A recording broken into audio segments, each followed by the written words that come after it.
वासुदेवाय हरिये परमात्मने प्रेरणात् क्लेश नाशाय गोविंदा नमो नमः गोविंदाय नमो नमः वसुदेव सुतम देवम कंसानुर्मर्दनम देवकी परमानंदम कृष्णम जगत गुरुम कृष्ण वंदे श्री कृष्णा शरणौ मम श्री कृष्णा शरणौ श्री कृष्णा शरण।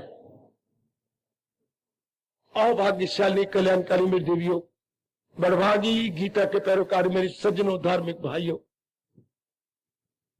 और मिलजुल करके अपने मन को एकाग्र करें और बड़ी श्रद्धा और प्रेम पूर्वक भगवान जी की इस अत्यंत मधुर एवं कल्याणकारी वाणी में इस एकाग्र मन को जोड़कर लाभ उठाए। जरूर ये पक्का इरादा करके आया करो कि हम भगवान जी का कुछ ज्ञान अपने अंतःकरण में रख के लाएंगे।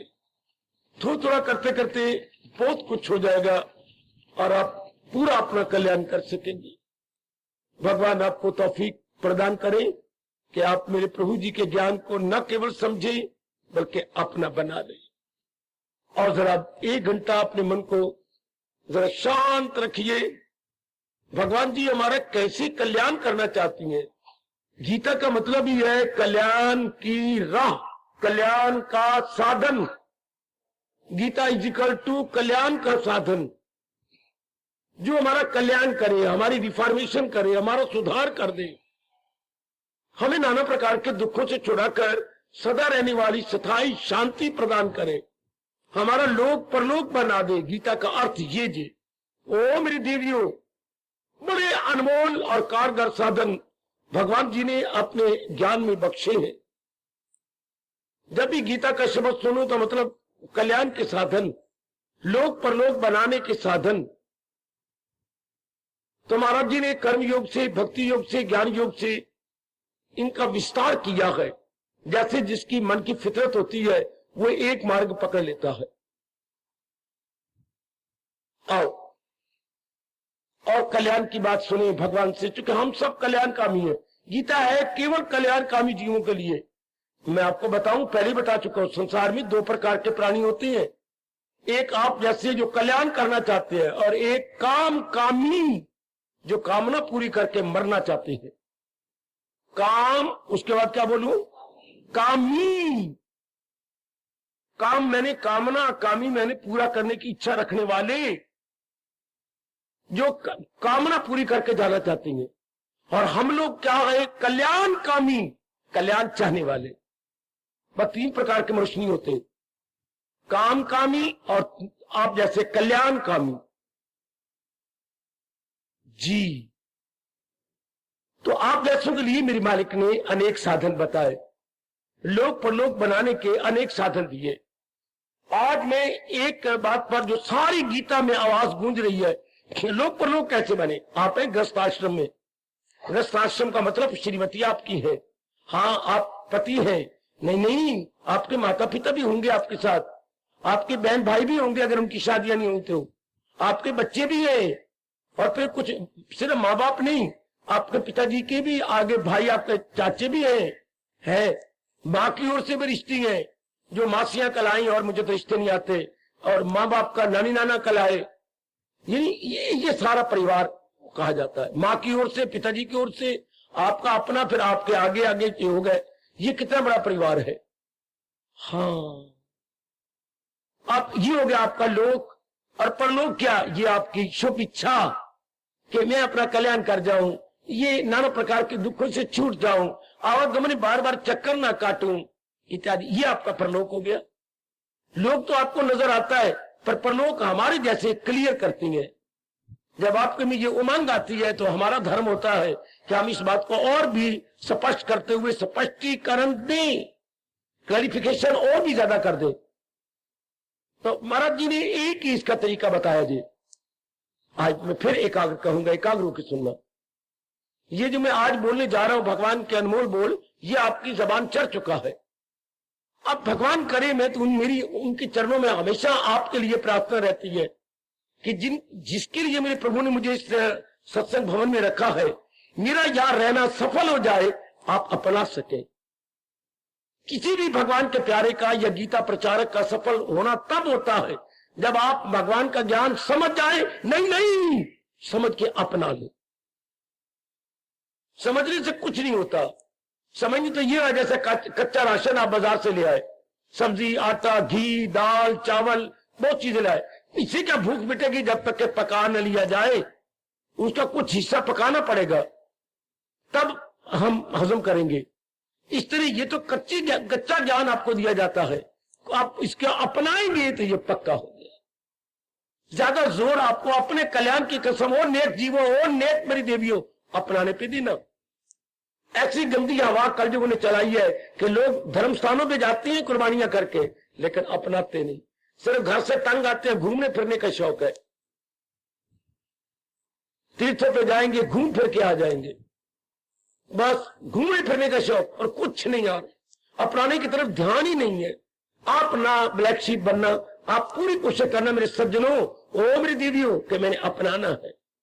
भगवान का ये फरमान मैं नहीं भूलने दूंगा जो ने गीता में कहा, जो है मेरी तालीम पर घर पर, जो मेरे उपदेश को अपने जीवन में उतारी जा रहे हैं, अपने जीवन में ढाली जा रहे हैं। परमात्मा आपको शक्ति देंगे और भी देंगे कि आप अपनाने के ओर जोर देंगे। मेरी माताएं, मेरी बेटियां जुट जाएंगी और भगवान से शक्ति मांगेगी, परमात्मा जी हमें शक्ति देना कि हम अपना सके आपके ज्ञान को। गीता जी के अनमोल उपदेश के अनुसार हमारा लोक परलोक कैसे बन सकता है, लो लीजिए अब मैं बताऊं। भगवान ने हमें 2 शरीर दिए हैं, अब मेरे साथ शामिल रहना। सारे मेरी बेटियां, मेरे बच्चे मेरे साथ शामिल, मानसिक रूप में मन आपका कहीं ना जाए। हमें 2 शरीर दिए हैं। जो तो नजर आ रहा है ये स्थूल शरीर है, स्थूल बेटे, ग्रॉस बॉडी, अंग्रेजी में कहेंगे ग्रॉस बॉडी। स्थूल जो मोटा, जैसे सूत 2 प्रकार का होता है, एक बारीक कटा हुआ, एक मोटा कटा हुआ। मोटे कटे हुए का मोटा खद्दर बन जाता है और बारीक की मलमल बनती है। बेटे मलमल आपके सिर के कपड़े बनती हैं, और मलमल के गर्मियों में चोले हम पहना करते थे, आप आजकल नहीं पहनते, पता नहीं, कलियां वाले चोले होते थे यूं खुले खुले गर्मियों में। अच्छा, विशेष प्रकार की सिलाई होती थी। हाँ, तो वो बारीक है, तो वो भी सूत, पर वो बारीक है कटा हुआ। ये जो मोटा होता है खद्दर बन जाता है। इसी तरह भगवान ने 2 शरीर बनाए। एक मेरे साथ शामिल रहना। भगवान जी का ये उपदेश बहुत अच्छा है, हमारा बड़ा कल्याण कर रहा है, क्योंकि हमारी बदकिस्मती का हम ऐसे घर में आए, हाँ, जहां हमारे माँ बाप पूरे रूप धार्मिक नहीं थे। ये मैं अपनी बदकिस्मती कहूंगा, वरना ये उपदेश जो मैं आज आपको समझाने महाराज जी का जा रहा हूं, ये शुरू से ही दिया जाता है। जब भी माँ ने अपना दूध पिलाना शुरू किया था, शुरू से कहती, पुत्र तू भगवान की भक्ति के लिए, जब सिर पर हाथ फेर रही थी और अपना दूध पिला रही थी, बच्चे के पीठ के पीछे थपथपा रही थी, तो साथ ही साथ हमारा शास्त्र कहता है माँ को कहना चाहिए, बच्ची तू भगवान की भक्ति के लिए आया है, मैं तुझे अपना दूध पिला रही हूं भगवान का प्यारा बनाने के लिए। बड़ा प्रभाव पड़ता बच्चे की अंतःकरण पर नहीं। हमारी बदकिस्मती की हमारी माँ भोली भाली, पिताजी बस ये सब बोल तो कुछ ना बोल, भोले भाले बेचारे, ऐसे ही बेचारे जैसे आपको पता ही है, आप जानते ही जैसे हमारे माँ बाप, उन्होंने इधर ध्यान तक नहीं दिया। आज कोई हमारा पुण्य जाग जाए जो भगवान जी ने अपना ज्ञान हमें देना शुरू किया। आपकी बुद्धि कुछ खुली नहीं, इसलिए फिर आपको मेरे जैसों की जरूरत पड़ती है। क्यों? खुली हुई बुद्धि वालों के, जिनकी बुद्धि पूरी नहीं खुली, तो खुली हुई बुद्धि वाले फिर आपको समझाते। मेरे अहोभाग्य जो भगवान जी ने मुझे चुनकर आपको गीता समझाने के लिए भेजा, कि जितनी मेरे मालिक ने मुझे समझाई है मैं आपको समझा दूं। उसी आधार पर मैं कुछ आज समझाने की चेष्टा कर रहा हूं। 2 शरीर हमारे पास है, एक ये नजर आ रहा है, ये 10 अंग है, इसके 5 ज्ञान इंद्रियां, 5 कर्म इंद्रियां, जिनसे कुछ ज्ञान हो, जैसे सुनने का ज्ञान, देखने का ज्ञान, सूंघने का ज्ञान, चखने का ज्ञान और ये छूने का ज्ञान। इसलिए छूते, ये हमारी 5 ज्ञान इंद्रियां, 5 कर्म इंद्रियां। तो ये मैं बोल रहा हूं, ये ज्ञान कर्म इंद्री हो गई। अच्छा, हाथों से हम लेते देते हैं, कर्म इंद्री हो गई। पैरों से हम चलती हैं, हाँ, और शौच करती हैं, पेशाब करती हैं, ये इंद्रियां, ये कर्म इंद्रियां, जिससे कुछ कर्म किया जाए, तो वो ज्ञान, तो जिससे ज्ञान हो, टू नो, ज्ञान इंद्रिय का मतलब टू नो समथिंग, और कर्म इंद्रिय का मतलब do something, to know something, to do something. ये आपको दिखाई दे रही है मेरी देवी, मेरे सज्जनों, ये भगवान ने हमें अंग दिए, 10 अंग, इसको सथूरी शरीर बोलते हैं। अब ये बिल्कुल निकम्मा है शरीर, क्योंकि ये बिल्कुल आश्रित है अंदर सूक्ष्म शरीर के। अंदर चलिए सूक्ष्म शरीर, वो कौन सा है? मन और बुद्धि। ऊपर बुद्धि, नीचे ये नाभि के पूरे 10 उंगल ऊपर, ये हमारी नाभि, और ये 10 उंगल हमारे अपने, ये लगा दो, ये सेंटर, ये है हमारे मन का स्थान। मन का स्थान मेरी देवियों में सज्जनों, ये हमारे मन का स्थान। अब ये, और ये निर्णय करने की जगह जो निर्णय करती है बुद्धि, बुद्धि ने एक निर्णय कर देना, टू डिसाइड है। बुद्धि सुप्रीम कोर्ट है, बुद्धि सुप्रीम कोर्ट है, जो ये निर्णय कर देगी, नीचे की कोर्टें जरूर हाँ करेगी। नीचे कोर्टें कौन सी? एक हायर कोर्ट होती है, हाई कोर्ट, और एक होती है हमारी सिविल। अच्छा, हाई कोर्ट और सिविल कोर्ट। हाई कोर्ट आपकी चंडीगढ़ में है, कैपिटल में। सिविल कोर्ट आपके अम्बाला में होंगी, छोटी कोर्ट। हाँ, और सबसे बड़ी court, final court, final decision आपकी दिल्ली में है, जिसे हम सुप्रीम कोर्ट बोलते हैं। सुप्रीम कोर्ट को कोई चैलेंज नहीं कर सकता है। सिविल कोर्ट को चैलेंज कर सकती है हाई कोर्ट, हाई कोर्ट को चैलेंज कर देता है सुप्रीम, लेकिन सुप्रीम को कोई चैलेंज नहीं करता। बस सुप्रीम का कहना फिर मान नहीं पड़ता। कभी कभार ऐसा होता है कि सुप्रीम कोर्ट का फांसी दे देनी चाहिए, कभी सुप्रीम कोर्ट को जो थोड़ा सा दे दे, चैलेंज कर दे। कौन कर सकता है सुप्रीम कोर्ट को चैलेंज? राष्ट्रपति। उस समय का राजा कह लो, पुत्र राष्ट्रपति तो अब हमने नाम रख लिए, उस समय का हमारे देश का राजा, वो दया में आकर कुछ कह दे तो सुप्रीम कोर्ट को स्वीकार भी करना होता है, मुस्कुराना भी होता है, पर वो लाखों में कोई एक आध केस, इसलिए वो ना होने के बराबर होता है। तो ये हमारी सुप्रीम कोर्ट है, बुद्धि। अच्छा, अब जो ये डिसीजन लेगी, जो ये निर्णय करेगी, बिल्कुल मन स्वीकार करेगा। मन में वैसे ही विचार आएंगे। थोड़ी देर पहले आपने किया, आज रविवार है, हम भगवान की वाणी सुना करते हैं। देख बच्चों की मां, मैंने जाना, आज न जाओ, देखिए आपकी मामी आई है, ये मामी के बच्चे भी हैं, ये बात गलत है, तू किस लिए है, तू संभालना बच्चों को, मैंने जाना है, ये निर्णय किया। हालांकि मामी ने भी कहा काका जाने, मैं नहीं रह सकता, मुझे माफ कर दो। अच्छा पुत्र तू जा। अब आ गए, निर्णय के अनुसार मन ने सोचा, और सोचने के अनुसार शरीर कर्म करता। हमारी शरीर के कर्म विचारों के आश्रित है, और विचार निर्णय के आश्रित है। जरा बिठाना, जैसे बुद्धि निर्णय करती है, वैसे मन विचार करता है। जैसे मन में विचार आते हैं, ये 10 अंग वैसे ही कर्म करते हैं।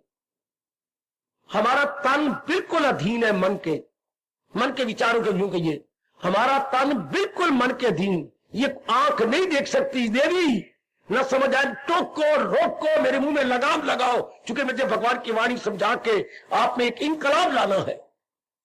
सत्संग में आने का मतलब ही होता है जो क्या, मानसिक इनकलाब। बापू ने हमें इनकलाब दिया, सामाजिक इनकलाब, सियासत का इनकलाब। गीता हमारा इनकलाब करती है अंदर का, हमारा सूक्ष्म शरीर का इनकलाब, अर्थात क्रांति, अर्थात marvellous change, marvellous change and change for the betterment, हमारी अपनी भलाई के लिए। अच्छा, तो ये आपस में इस तरह कनेक्टेड है। जैसे मैंने अपने 5 उंगलियों को इकट्ठा करके कनेक्टेड कर दिया, ये एक दूसरे को कस लिया, ये एक दूसरे के अधीन हो गई। इस तरह बुद्धि, मन और प्राण आपस में कनेक्टेड है। जैसे अब अपनी बेनी बनाती हैं, ये 3-4 बना लेती है लिट्टें, आपस में गूंथती जाती हो, तो ये पीछे बेनी बन जाती है। इस तरह बुद्धि, मन और प्राण आपस में गुथे हुए हैं। अंग्रेजी बोलना चाहो तो इंटरलिंक्ड, इंटरकनेक्टेड, इंटरलिंक्ड, इंटरकनेक्टेड। बुद्धि, मन और तन ये आपस में एक है। और कुछ बोल दूं, आपस में घी खिचड़ी है। घी खिचड़ी कौन? हमारी बुद्धि, हमारा मन, हमारा तन। जैसे खिचड़ी में क्या होता है, दाल और चावल, और उसमें क्या होता है, घी, ये तीनों आपस में मिले होते हैं, तीनों ही। इस तरह मन बुद्धि तन आपस में मिले हुए हैं। गुड। अब बुद्धि निर्णय लेती है। अब निर्णय कैसे लेगी, हाय ओ मेरे रब्बा, जैसे उसके पूर्व के संस्कार हो। गलत बयान है मुसलमानों का और ईसाइयों का और बाकियों का, जो पिछला जन्म नहीं मानते। भगवान का बड़ा भारी इल्जाम आता है कि फिर अगर यही जन्म है और आखिरी जन्म है तो फिर हम सारों का निर्णय क्यों नहीं। कोई जवाब नहीं उनके पास।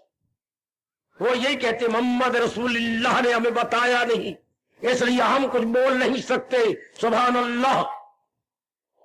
आहा, वो ये कहती है मोहम्मद रसूलुल्लाह ने हमें बताया नहीं, इसलिए हम बोल नहीं सकते। सुभान अल्लाह। भाई ये उनके बाद दलील है, कुछ नहीं कह सकते। यही हाल क्रिश्चियन से पूछो, अगर भी तुम्हारा यही जन्म है, हाँ, तो फिर not, we are not equal, why we must be at the same stage, there should be no difference. कोई जवाब नहीं उनके पास। हमें कुछ पढ़ाया नहीं गया ऐसा। तो अगर ये हमारा एक ही पहला जन्म है, फिर सारे हम बराबर हो, हमारी रंगत बराबर हो, हमारी चेहरे बराबर हो, हमने रब का क्या बिगाड़ा है कि इतना अंतर क्यों है। ये आपको हिंदू धर्म बताता कि मेरे या तुम्हारे हुए जन्म बेशुमार, मुझे हाल उन सब का मालूम है, तेरा हाफजा इनसे महर। अर्जुन, तेरे और मेरे, मैंने कई बार अवतार लिया, तू कई बार प्रकट हुआ, लेकिन मैं सर्वज्ञ हूं, जानता हूं। तू अल्पज्ञ है, लिटिल नोइंग है, तू नहीं जानता। गुड। तो जरा यही आइए, एक हमारा स्थूल शरीर, एक सूक्ष्म, सूक्ष्म में मन और बुद्धि। बुद्धि निर्णय लेती है पिछले जन्म के संस्कार अनुसार। अब हमारे पिछले जन्म का एक संस्कार सबका बराबर हुआ पड़ा। जो भी जहां अंदर बाहर बैठे हुए थे और इसी नाते से तशरीफ लाए गए, उनका एक संस्कार बराबर है, हमने कल्याण करना। सिर्फ खा लिया, पी लिया, बच्चे बना लिए, ये आप में बगावत होती है। आपका मन बगावत करता है। हाँ, जैसे 1857 में हमारे हिंदुस्तानियों ने पहली हलचल मचाई अंग्रेजों के खिलाफ। यह आजादी का पहला युद्ध, भले वो बकवास करें कि गदर हुआ, गदर नहीं, आजादी के आजाद होने का पहला युद्ध, पहला मुकाबला, वो अपने रूप में गदर बोलते रहे, बकवास करते रहे। हम उसे क्रांति कहेंगे, हमारे देशवासी क्रांति कहेंगे। शाबाश। 1857 में एक इनकलाब आया, शाबाश, जो जाके 1947 में पूरा हुआ।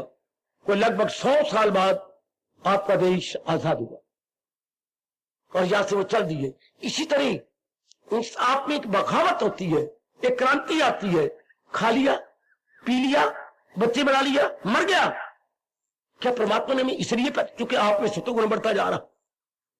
गुणों के बढ़ जाने से गुण मजबूर करता है। गुण क्या बनाता है? स्वभाव। बच्चे जैसा जिसका गुण बढ़ जाएगा वैसे उसकी नेचर हो जाएगी, स्वभाव बन जाएगा। स्वभाव, हाँ, नेचर, हाँ, उसका स्वभाव ऐसा बनेगा। क्या? जैसे किसी जन्म के संस्कार लाया है, संस्कार अनुसार गुण बढ़ता है। अब सतोगुण बढ़ गया तो उनका स्वभाव भगवान जैसा बन जाएगा। रजोगुण बढ़ गया तो जहान की ओर जाएगा, कामी क्रोधी लाभी बढ़ा। तमोगुण बढ़ गया तो बिल्कुल हराम की ओर जाएगा।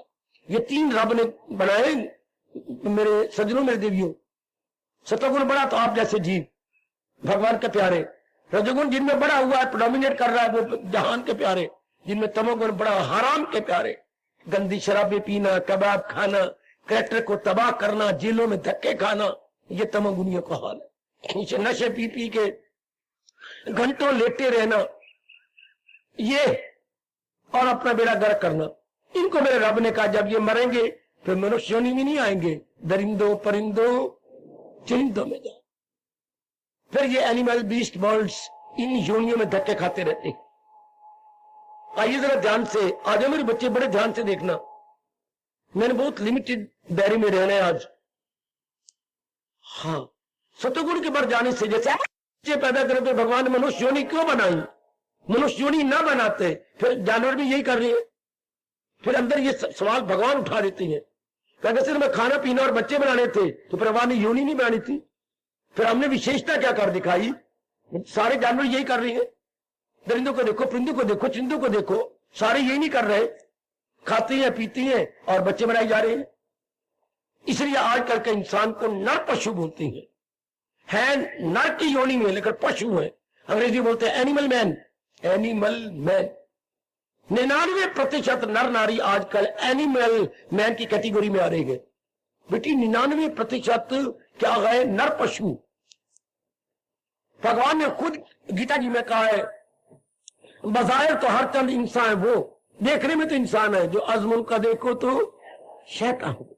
अगर उनके अंदर के इरादे और विचार देखो तो बिल्कुल शैतान है। 12 रुपए अंग तो हमें मनुष्य वाले मिली है, 12 जितने भी ऊपर से उचित देखा जाए ये अंग मनुष्यों वाले गए, लेकिन अगर अंदर गौर किए जाए, काम बड़ा हुआ, क्रोध बड़ा हुआ, मोह बड़ा हुआ, लोभ बड़ा हुआ, अहंकार बड़ा हुआ, तकनीक की आदत, गंदे गीतों की आदत, ये क्या, ये जानवरों वाला लक्षण है। ये हम जानवर बने हुए मेरी बेटी। हाय हाय। अच्छा, तो मैं गुजारिश करूंगा, इधर भी हमारा दूसरा शरीर है जिसको हम सूक्ष्म शरीर बोलते हैं, और हर एक सूक्ष्म शरीर अर्थात इरादे और विचार, सूक्ष्म शरीर इज इक्वल टू इरादा और विचार, decision plus thoughts is equal to सूक्ष्म शरीर।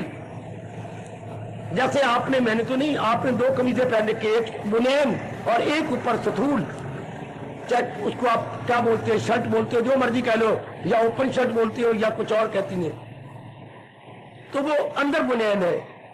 इस तरह हमारे अंदर क्या है, वो इरादी और विचारों वाला सूक्ष्म शरीर, इरादी और विचारों वाला सूक्ष्म शरीर, उसके ऊपर है ये हमारा स्थूल शरीर। ये जो चमड़ा, ये 10 अंगों वाला और चमड़ी वाला शरीर, ये स्थूल। हाँ, ये 2। अब इसका काम क्या है, जो अंदर विचार और निर्णय हो उसके मुताबिक कर दिखाना। बाहर का काम है करना, अंदर का काम है सोचना। अब मैं निर्णय को भी नहीं ले रहा, निर्णय और मन एक हो जाते हैं। बाहर अंदर में बड़ा मैं संक्षिप्त आ गया। अंदर का काम है सोचना, बाहर का काम है सोचने के अनुसार कर दिखाना। अंदर है थ्योरी, बाहर है प्रैक्टिकल है। अंदर सिद्धांतिक ज्ञान, बाहर है व्यवहारिक ज्ञान। अंदर क्या है, टू थिंक, बाहर क्या है, टू डू। मैं इन 2 शब्दों पर आज खेलना चाहता हूं। अंदर सूक्ष्म चीज क्या कहता है, टू थिंक, सोचता, विचारता, स्कीमें बनाता, योजनाएं बनाता। जो वो बना लेता है तो ये हमारा दोबारा कैसे उसे कर दिखाता। जो आपने सोचा है मेरे मन, हाँ मैं करूं, हाँ कर दिखा, ये उसी के अनुसार कर दिखाएगा। हर एक नर नारी के जीवन में यही हो रहा है। काश कि वो शुभ निर्णय लेता, शुभ सोचता, शुभ करता, भगवान की जात में मिल जाता। आजकल ऐसा गंदा वक्त है, हम निर्णय अशुभ लेती हैं, देवियों अशुभ विचार करती हैं, तो फिर बारी रूप में अशुभ कर्म करेंगे तो क्या होगा, गम भी हिसाब दिन हो के रात। आपके कृष्ण गीता में कह रही, कैसे जीवों को जिनके निर्णय अशुभ, विचार अशुभ और कर्म शुभ, क्या कहूं, unhealthy decision, unhealthy thoughts and unsound activities, तो होगा क्या, नाना प्रकार के दुख, शारीरिक बीमारियां, मानसिक चिंताएं और पारिवारिक कमियां। कोई घर में बहन विकलांग हो जाएगी, भाई विकलांग हो जाएगा, या मां को अधरंग हो जाएगा, या हमारी बहन विधवाओं के घर में आ जाएगी। हाय, किसी का एक्सीडेंट हो जाएगा, ना वो जिंदों में रहेगा ना यमोयों में रहेगा। हाय, ये पारिवारिक कमियां जो आज प्रत्यक्ष देख रही हो, प्रत्यक्ष कमियां जिनको खा जाती हैं, बड़ी बुरी तरह खा जाती हैं। हाँ, तो ये नाना प्रकार की मुसीबतें, क्लेश आती हैं, जो इंसान बिल्कुल ही अंदर और बाहर से अशुद्ध है, अपवित्र है, अशुद्ध है, अपवित्र है, अनहेल्दी, अनसाउंड एंड बैड, बिल्कुल ही गंदे। आजकल ये वक्त जा रहा है, इरादे अशुभ, विचार अशुभ, कर्म अशुभ। लेकिन मैं तो आपसे संबोधित हूं ना, हमारे अंदर शुभ, चाहे कुछ सतगुण बढ़ता जा रहा है, जिसके कारण से आप में शुभ विचार उठ रहे हैं। शुभ विचारों से शुभ कर्म होते हैं। शुभ कर्मों में सबसे बड़ा शुभ कर्म माना गया है प्रभु का चिंतन। हमारे हिंदू धर्म के अनुसार सबसे बड़ा शुभ कर्म क्या है, विचारों में, हमारे विचारों में भगवान जी का चिंतन हो, हमारे विचारों में भगवान जी का चिंतन हो। सबसे बड़ा ये होता है, सदा मेरा पे होम जिसे ध्यान है। आहा, हर समय चलते पीते उठते बैठते खाते पीते लेते रहते जाते जाते प्रत्येक प्रकार की छोटी बड़ी क्रिया करते हुए मेरे सज्जनों मेरे देवियों अपने इष्ट देव का चिंतन हो। अगर हम इष्ट देव का चिंतन नहीं करेंगे तो कभी काम और याद आ जाएगी, आपको आदमी का प्यार याद आ जाएगा, कभी क्रोध, वो नालायक मर जाए साला, उन्होंने मेरे साथ बड़ा बुरा किया, कभी क्रोध का ख्याल आएगा, कभी मोह का ख्याल आएगा, काका मेरा बीमार रहता है, चले मेरी उम्र उसको लगता है, उसे कुछ ना हो, मोह का ख्याल आएगा, लोभ का ख्याल आएगा, कारोबार तो पहले से अच्छा हो गया है, परमात्मा करे और अच्छा हो जाए, मैं दूसरी मंजिल बना लूं, है कभी अहंकार, वो अपने आप को समझता है क्या लक्ष्मण, जब देखो घूर घूर के देखता है, बताऊंगा उसको। अगर आप भगवान का चिंतन नहीं करेंगे तो फिर ये गंदी मृत्यु का चिंतन होगा, होगा जरूर होगा। दुनिया में दो ही चिंतन है, शुभ अशुभ, पवित्र अपवित्र, समझा जा सकता, सतोगुणी को राय दी जा सकती है, फिर हमारे चिंतन में भगवान जी हो जाएंगे। सबसे शुभ कर्म यह है कि भगवान का चिंतन हो, ताकि जहान के अशुभ चिंतन से हम बच जाए, अशुभ चिंतन से निकले और शुभ चिंतन जारी। ये हमारा सबसे बढ़िया काम, पवित्र काम, या हमारा साउंड, हमारा एक्शन है, हेल्दी एक्शन, साउंड एक्शन। क्या हम चिंतन करना नहीं चाहते, क्यों मन को समझ आ जाती है, क्या चिंतन करो। अगर हमारे से पूछो क्यों भगवान का चिंतन करते रहते हो, ठीक है बात सुन, किसका चिंतन करूं, और चिंता करने योग नहीं, वो सारी चीजें तो जाने वाली हैं और जा रही है। कैसे? जैसे पानी में बतासा, पानी बतासा पड़ा हुआ घुलता जा रहा है, इससे सारे पानी पदार्थ घुलते जा रहे हैं, आ जा रही है। और क्या है, सुबह होती है, शाम होती है, उम्र यूं ही तमाम होती है। सुबह शाम कैंची वाला काम कर रही है, कैंची में दो फले होते हैं ना, ऊपरला निचला, इसमें जो चीज डालो और पीछे से दस्ते को नीचे कीजिए, कट गया। हाँ, इससे सवेरी शाम दो कैंची के अंदर हाँ हमारी आयु कटती जा रही है, दिन बदन हमारी आयु जा रही है, दिन बदन। सुबह ऊपर का है फला, ये शाम नीचे का फला है, ब्लेड कही अंग्रेजी में ब्लेड, इन दो ब्लेडों में हमारी आयु कटती जा रही है, दिन बदन जा रही है। तो आप जैसे दाना इस बात को जान जाते हैं, इसलिए वो समझती है कि नहीं, इन मरने वालों का क्या चिंतन करना, चिंतन करेंगे तो हम अपने भगवान का चिंतन करेंगे, मरने वाले को चिंतन नहीं करना ना, शाबाश, बिल्कुल नहीं करेंगे। इसलिए आप पे इनकलाब आ जाता है, आपके चिंतन में भगवान जी हो जाते हैं। तो ये बात बड़ी गहरी उतर जाती है, बड़ी गहरी, कि मैंने इनका चिंता नहीं करना, ये तो जा ही रहेंगे। और फिर ये बात भी मेरे भगवान के पास से समा जाती है आपके अंदर, जो चीजें जाने वाली हैं हाँ वो दुख देती है, अगर उनका चिंतन हो जाए तो उनके साथ नेगेटिव क्वालिटी पैदा हो जाती है, विषय विकार पैदा हो जाती है। विषय विकार उसमें जीव पापी बनता है। विषय विकार मिटाओ, आगे क्या बोलूं, पाप हरो देवा। आदमी जितना बार मुखी होगा मेरे देवियों उतना पाप करेगा, पाप मैंने कुकर्म करेगा, कुकर्म मैंने अशुभ कर्म करेगा, और यही अशुभ कर्म नाना प्रकार के दुखों का रूप बनकर प्रकट होते हैं। कभी शरीर का दुख, कभी मानसिक दुख, और कभी पारिवारिक आदि व्याधि और उपाधि इनके नाम रखे गए। फिर जी बड़ा रोता है, इस आपको ही समझ आ जाती है, रजोगुणी को नहीं आएगी, तमोगुणी को तो बिल्कुल नहीं आ सकती। इसलिए आप हर समय प्रभु का चिंतन जारी कर देंगे, और बाकी जो आपके काम है वो करेंगे। जो भी घर का काम है आप करोगी, जो आपका घर का है, समाज का है, गली महल्ले का है, या व्यक्तिगत हमारे कौन से कार्य है, व्यक्तिगत कार्य कर रहे हैं, नहाना धोना, खाना, कपड़े बदलना इत्यादि को, बीमारी उसके इलाज करना, ये व्यक्तिगत कार्य। फिर एक पारिवारिक कार्य, एक सामाजिक कार्य, कमाने के लिए पारिवारिक, और तीसरा क्या है, सामाजिक। ये तीन काम आप अपने शरीर से कर रहे हैं। आप नहीं पीछे हट सकते, क्योंकि आप में भी संस्कार है, और ये हंस के कर रहे हैं आप, व्यक्तिगत जी, पारिवारिक और शारीरिक, सामाजिक, ये हम कर रहे हैं। हाँ, इससे हमारा लोक बनता जा रहा है, लोक के संस्कार पूरे होते जा रहे हैं। लेकिन ये विचार जो बैठ गया आपके अंदर कि मैंने मरने वालों को चिंता नहीं करना, जाने वालों को चिंता नहीं करना, तो चिंतन में भगवान जी आने लग गए। हाँ, ये आपका चौथा जरूरी काम हो गया, जिसे हम बोलेंगे पारमार्थिक कर्तव्य। मेरी बेटियों, पारमार्थिक कर्तव्य है। पारमार्थिक का प्रायवाची शब्द, पारमार्थिक का प्रयवाची जिसके यही अर्थ निकले। पारलौकिक, बहुत अच्छी बेटी, पारलौकिक कर्तव्य जो इस लोक से संबंध नहीं रखते, परले के लोक से, पारलौकिक कर्तव्य, शाबाश। आध्यात्मिक कर्तव्य, आध्यात्मिक, पारलौकिक, अलौकिक कर्तव्य जो इस जहान से संबंध में रखे। अब जारी का आपका मन में बगावत है कि ये नहीं कुछ और भी करना, लो भगवान ने ये लोग बनाने का तरीका बताया। तान काम में मन रहे था, बहुत बड़ा उपकार कर दिया हमारे जैसे कल्याणकामी जीवों पर। यह गीता का बहुत बड़ा उपकार है जिन्होंने तरीका, जैसे वो मेरे सामने रेलवे की 2 लाइनें जा रही है पैरेलल, जिसे हम कहेंगे समान अंतर पर, बराबर के फासले पर जा रही है। इसी तरह हमारे दोनों लोक परलोक दोनों पार अंतर पर समान अंतर पर चल पड़े, पैरेलल चल पड़े। तन द्वारा हम अपने जो व्यक्तिगत पारिवारिक सामाजिक कार्य कर रही है और मन द्वारा हम पारलौकिक करते जा रहे हैं या पारमार्थिक करते जा रहे हैं।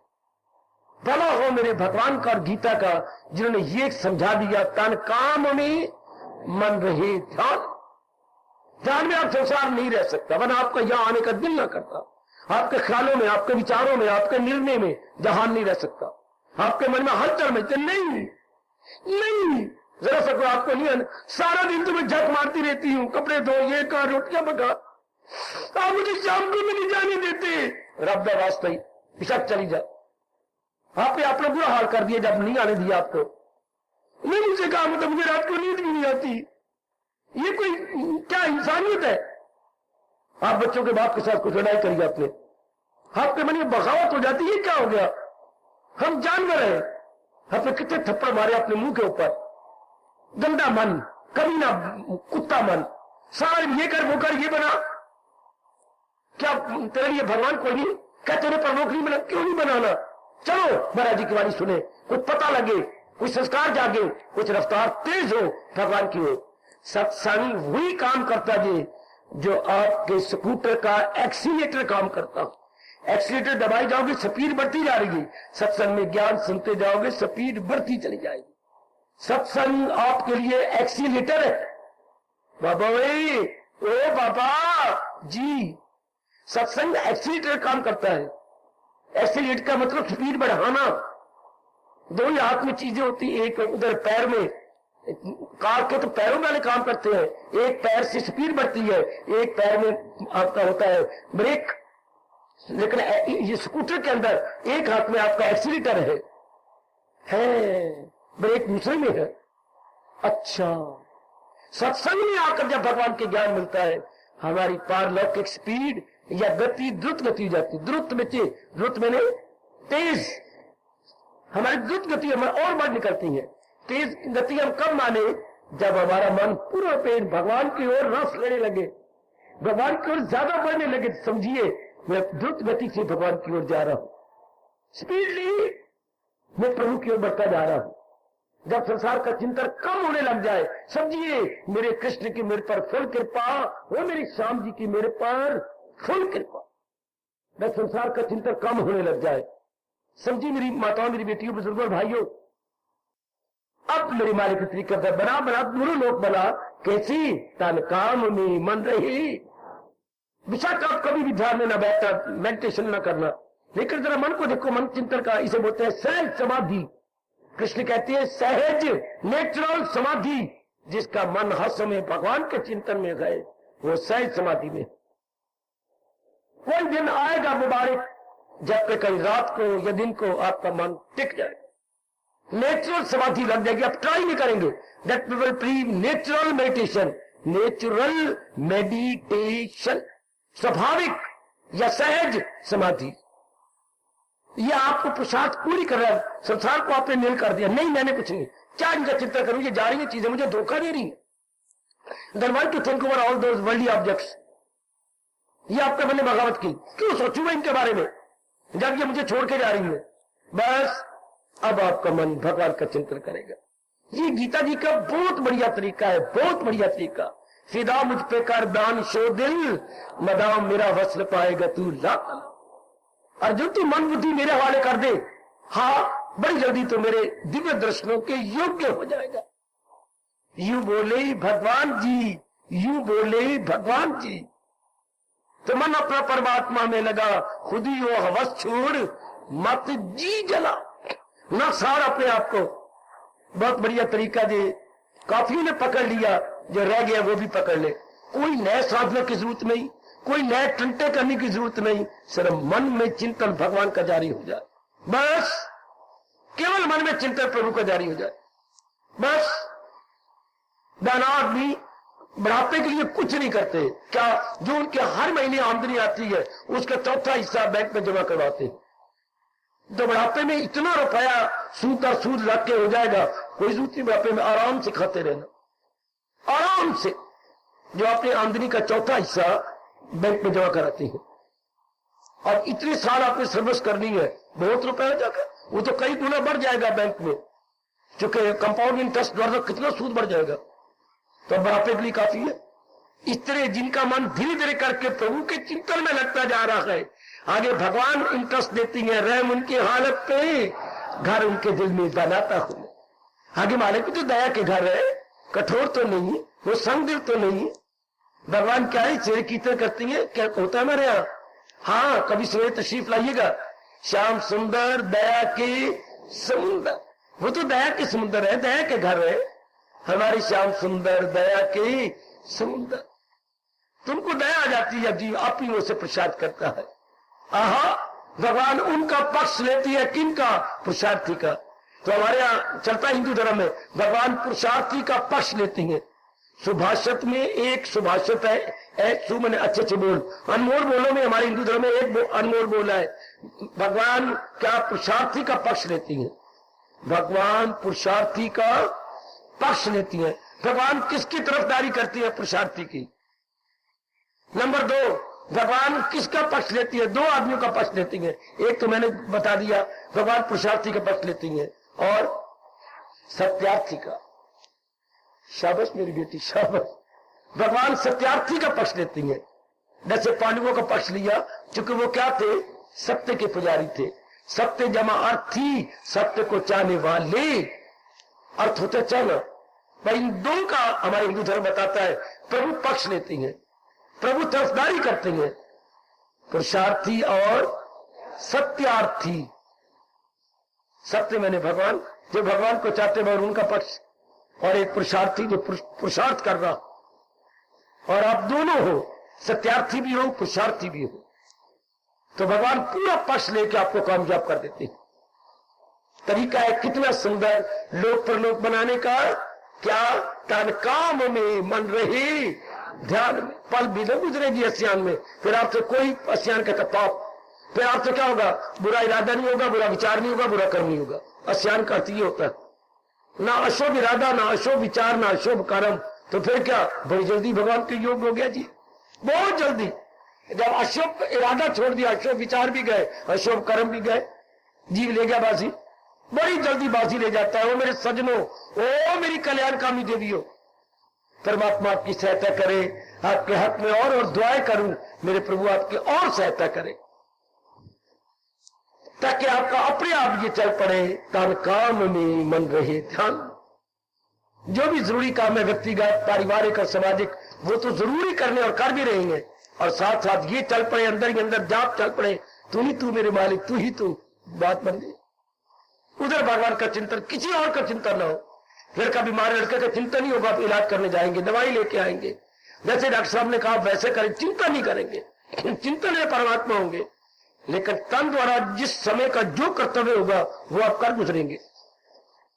बेटी, जिस समय का जो कर्तव्य गए, आप सिर्फ वर्कर नहीं है, आप हार्ड वर्कर है। आप जो है काम चोर नहीं है, आप क्या जान कुर्बान करने वाली है। आप पीछे हटने वाले नहीं है, आप आगे निकल जाने वाली है। बका बहुत अच्छे मेरी बेटियों, बहुत अच्छे मेरे सज्जनों, बहुत बढ़िया तरीका हमारे पर बड़ा भारी उपकार कर दिया इस देव महाराज जी, भगवान कृष्ण जी ने जो तरीका बता दिया। चलो तन काम में लगा रहेगा मेरे मालिक, और केवल हम कर्तव्य कर्म करेंगे। पहले अकल नहीं थी, छोटे मोटे कामों को भी कर्तव्य समझा हुआ था। अब पता लग गया कि जो ऑब्लिगेटरी ड्यूटीज है वो करनी है, जिसके बिना शरीर का निर्वाह ना हो और परिवार ना चले, उसको बोलते हैं कर्तव्य कर्म। समझे? ए मेरी भोली बाली बेटियों, नहीं बाबा अब हम भोली बाली नहीं है, अब हम बड़ी चुस्त है, होशियार है बाबा, अब हम बंद गोभी नहीं रही, फूल गोभी। मुबारक मुबारक मुबारक। कई बच्चे मेरे फूल गोभी बन गए हैं। बिल्कुल ठीक है, बिल्कुल ठीक है। आहा, हमारे बोला करती है जब रब की मेहर हो जाती है तो मकौड़े भी पर लग जाते, या कई मकौड़े पर लग गए, कई कीड़िया भी पर लगे पे। इतने चुस्त होशियार व्यवहार में, बोलने में, जाप में, भजन में, सवेरे जाप उठ के भजन का बहुत अच्छे मेरी बेटी, बहुत अच्छे। आहा, जब प्रभु जी की कृपा हो जाए, आहा, जब तेरी कृपा होती है तो सूखी खेती भी लहराती है, सूखी खेती भी लहरा उठती है जब प्रभु की कृपा हो जाए। कितना बढ़िया तरीका है, बहुत ही मैं सुख पा रहा हूं इसको पूरा अपना करके। आप भी मेरे बुजुर्गों, मेरे बच्चों, मेरी माताओं बेटियों जो खासकर जवानी में आई बैठी हैं, एक जिंदगी का लंबा सफर आपने तय करना। ओ मेरे यंगस्टर्स, जीवन की लंबी यात्रा आपने पूरी करनी है, तो इसको बड़ी जल्दी आप जीवन में ढाल लो। तन काम में मन रहे, ध्यान में, तन काम में। अब दोनों शरीर साथ साथ हो गए। स्थूल द्वारा हम बाहर के कर्तव्य पूरे कर रहे हैं और अंदर के सूक्ष्म शरीर द्वारा हम अपना परलोक बनाए जा रहे हैं, हम अपना परमार्थ बनाए जा रहे हैं। बहुत अच्छे, बहुत अच्छे, बहुत अच्छे मेरे देवियों। दोनों शरीर हमारे क्या हो गए? हमारे कारगर हो गए। दोनों शरीर हमारे लिए अत्यंत लाभकारी हो गए। लाभकारी जी, दोनों शरीर हमारा लाभकारी। सूक्ष्म स्थूल, स्थूल द्वारा हम बाहर के कर्म पूरे कर रहे हैं, सूक्ष्म द्वारा हम परलोक बनाए जा रहे हैं। जिंदाबाद जिंदाबाद जिंदाबाद। इस तरह हम दो लोक बना सकते हैं, बनाए जा रहे हैं। बस अपनी निगरानी कीजिए। अंदर संसार का चिंतन तो नहीं में होता, आप प्रभु का चिंतन कर रहे हैं ना, भगवान का चिंतन जारी हो चुका है ना आपके अंदर। नहीं तो क्यों नहीं? अभी तक आपने भगवान को महत्ता नहीं दी। जिसको आप महत्ता देते, मैंने कई बार पहले क्लियर किया है, मन उधर ही भाग निकलता है। हम जिसको महत्ता देंगे, हाँ, मन चिंतन उसी करेगा। हम तो भी भगवान को पूरी महत्ता दे दी। जहां से मन उपराम होता जा रहा है, वैरागी बनता जा रहा है कि क्या इसको महत्ता दें जो सारी चीजें जा रही हैं, थोड़े देर रहती है, जा रही है। तो जो हमारा कर्तव्य इनके लिए होगा, पिताजी, माताजी, बहन भाई, हम अपना कर्तव्य कर्म कर रही है। आगे जो होना है वो तो जो प्रभु ने पहले निश्चित कर रखा हो रहा है। शाबाश हो मेरे सजनों, शाबाश हो मेरी कल्याण कामनी देवियों। वही भगवान की बड़ी दया मेरी माताओं, बेटियों, सज्जनों और मेरे जवान भाइयों, ये बड़ी भगवान की दया। जब लोक पर लोक बनने लगे, वरना दुनिया वाले पूरा प्रेम जहान की ओर झुके हुए हैं। उनकी जिंदगी में उनको पता ही नहीं कि दुनिया में भगवान भी है और भगवान से जीव का कल्याण होना है, भगवान से सदा रहने वाली शांति, उनको पता ही कोई नहीं। उन्हें तो इतना पता है, खाओ पियो भोगो, खाओ पियो भोगो। भाई इसी में करते करते भोगों से रोग पैदा हो जाएंगे, रोगी बन बन के मर जाएंगे। आपको फिर हार्दिक बधाई देता हूं देवी और सज्जनों कि आप परलोक की भी अपना बनाई जा रहे हो। इधर लोक के फर्ज भी पूरे होते जा रहे हैं, इधर परलोक में आप भगवान के उपदेश को भी अपनाई जा रही है। इससे परलोक बनता जा रहा है, अंतःकरण निर्मल होता जा रहा है, वासना कामना खत्म होती जा रही है। जब आप शरीर छोड़ेंगे पूरा छूट जाएगा, अर्थात कभी भी आप फिर जन्म मरण के चक्कर में नहीं आएंगे। जन्म मरण चक्कर तो वो आते हैं जिनके अरमान रह जाए, काम न रह जाए, वो रजोगुनी जीव, जिनकी इच्छाएं रह जाए, उनके जन्म होते हैं। आहा, कभी तमाशा देखा करो, कभी मैं क्या कहूं, कहां खड़े रहो, कभी इस बेंच के ऊपर एक आध दिन खड़े होकर देखा करो। सत्संग हो गया, आरती होगी, चले जाएंगे, आप पर ताड़ी मारा करो, क्या और बुजुर्ग जी आ गए, कौन कौन आया वापस, और लाठी रहेगी उनकी। जिसकी कोई चीज रह जाती हुई आएगा ना, लो और देखो नजारा, और देखो क्या मैया तुझे क्या आई, और तो मैंने पता ही नहीं लगा, क्यों मेरी चप्पल ही रह गई, लो चप्पल ही नहीं आ गई। गणेशी राम राम, गणेशी पहुंच गया कहां तक, जीटी रोड तक, तो वापस आया, क्यों क्यों गई, वो साइकिल ही नहीं याद रहा, वो साइकिल पीछे रह गया। कौन भी वापस आया जिसकी कोई चीज रह गई, कौन जन्म मरण के चक्कर में है जिसका कोई अरमान रह जाएगा। जिस मेरी बेटी की कोई इच्छा रह जाएगी वही। सत्संग में तो सारी इच्छा खत्म हो जाती है, क्योंकि दुनिया हमारी नजरों में कोई वैल्यू नहीं रखती। हम शरीर के रहते हुए दुनिया से अपनी सारी महत्ता हटा लेते हैं कि छोड़ो ये दुखदाई दुनिया जाने वाली, मैं इसकी क्या तमन्ना करूं। आहा, क्या ये मेरी तृप्ति कर देगी दुनिया? दुनिया का प्राणी पदार्थ इनसे तृप्ति नहीं होती। तो फिर हमारा पूरा मन भगवान की ओर लग जाता है। दुनिया में हम क्या तन द्वारा रह रही होती हैं, मन द्वारा भगवान के साथ। ओए ओए ओए, और आपका धर्म क्या कहता है? इंसान वही रहता है जहां उसका मन रहता है। तन द्वारा चाहे मैं और आप कहीं भी रहे, हाँ, मन हमारा कहाँ है? प्रभु के चिंतन में। तो हम ख्यालों में भगवान जी के साथ, हम विचारों में महाराज जी के साथ रहते। याद रखना, इंसान वही रहता है जहां उसका मन रहता, ना कि तन रहता। तन कहीं भी रहे, पर मन के क्या? मन मालिक के संग। फिर शरीर छोड़ने से पहले जिनका मन भगवान के साथ रहता है, 8वें अध्याय भगवान का नियम है, लगाई थी लो जिससे हासिल। फिर जिंदगी भर हमने जिसके संग मन लगाया वो प्रकट हो जाती है, या उनकी जात में जीव समा जाता। ये बढ़िया तरीका हो गया तन काम में मन रहे ध्यान, लोक परलोक बनाने का। ये हमारे साथ ही साथ बनते गए। आज जाइए, कुछ खाना पीना पीजिए, और कुछ मेहमान आए उनके साथ बातचीत कीजिए, लेकिन 10-15 मिनट जरूर चौकी लगाइए और विचार कीजिए, क्या मैं दोनों लोक बना रही हूं ना? चूंकि मैं कल्याणकामी हूं, मेरे से दोनों लोक बनते जा रही है ना? मेरे मन के विचार भगवान के संग लगे हुए हैं ना? तब द्वारा तो मैं अपने व्यक्तिगत, पारिवारिक और सामाजिक कर्तव्य पूरे कर रहा हूं। लेकिन जहां तक मन का सवाल है, मेरा मन अपने प्रभु जी में लगा हुआ है ना, मैं मन द्वारा अपने मालिक के साथ हूं ना, बड़ी गहराई में गंभीरता पूर्वक चिंतन करना, परमात्मा से शक्ति मांगना, परमात्मा इतनी तो कृपा मेरे पर कर दे कि मैं मन द्वारा सदा आपके साथ रहूं। भगवान ने बड़ा उपदेश देने के बाद क्या कहा, ये हमने इधर दीवार के पास, मन मना तो मन अपना परमात्मा में। बड़ा उपदेश देने के बाद ये कहा, मैं मन अपना परमात्मा कैसे लगाऊं? ये देखिए, मां में कम शरण बाद, जब तो पूरी मेरी शरण लेगा। देखिए, जो लिखवाएंगे किसी विशेष पॉइंट को लेकर, मन मना भाव, मन मेरे में लगा, कैसे? मेरी शरण ले ले। कैसे? आपकी शरण कैसे लो? मुड़ो उधर, शास्त्रम प्रमाणम, गीता को अपना गुरु बना ले। प्रमाण होता है प्रमाण, सबूत। तू गीता को अपना गुरु बनाना, ये उधर आप लिखेंगे तो लिखा हो, छपा पर अंकित हुआ अपने दीवार में, शास्त्रम प्रमाणम। तू शास्त्र को प्रमाण मान ले तो हम भगवान की शरण लेके मन परमात्मा में लगा सकेंगे।